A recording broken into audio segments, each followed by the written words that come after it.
Hello friends, পাঁচফোড়ন চ্যানেলটিতে তোমাদের অনেক অনেক স্বাগত। আজকে আমরা শিখব হারি ভারি সবজি।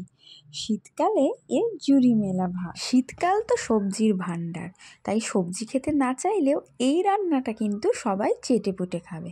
তার জন্যই দেখো টুকরো করে কাটা রয়েছে শিম, আলু, বরবটি, ফুলকপির ডাঁটা, যেটা না হলে হবেই না। আর লাগবে টুকরো করে কাটা কুমড়ো আর বেগুন, আর বড়িটা এখানে ভেজে রাখা রয়েছে, একটু টুকরো করা আর একটু গোটা। আর আলুটা একটু ভাপিয়ে নিয়ে তারপরে সেটা নুন হলুদ দিয়ে ভাজা।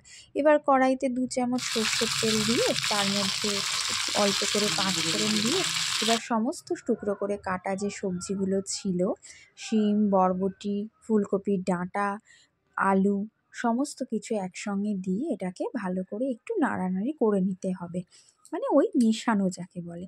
তার মধ্যে তোমরা তোমাদের প্রয়োজন মতো কাঁচা লঙ্কা দেবে, যে যেমন ঝাল খাও, আর দেবে বাঁধাকপি আর টমেটো, আর কুমড়োও এখানে দেওয়া রয়েছে টুকরো করে। সব সবজিগুলো একসঙ্গে দেওয়া রয়েছে, কিন্তু এখানে একটা জিনিস খেয়াল রাখবে, যেটা যেভাবে দেখানো রয়েছে সেটাই পরপর দেবে, তাহলে সবজিগুলো সবকটাই গোটা থাকবে। আর দিতে হবে মিষ্টি, যে যেমন মিষ্টি খাও।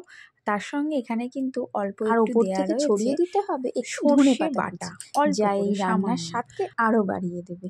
এবার দেখো একবার গরম ভাতে খেয়ে হারি ভারি সবজি কেমন লাগে খেতে, অবশ্যই জানাবে। কিন্তু খেতে কিন্তু এটা দুর্দান্ত লাগে, একবার বানিয়েই দেখো না।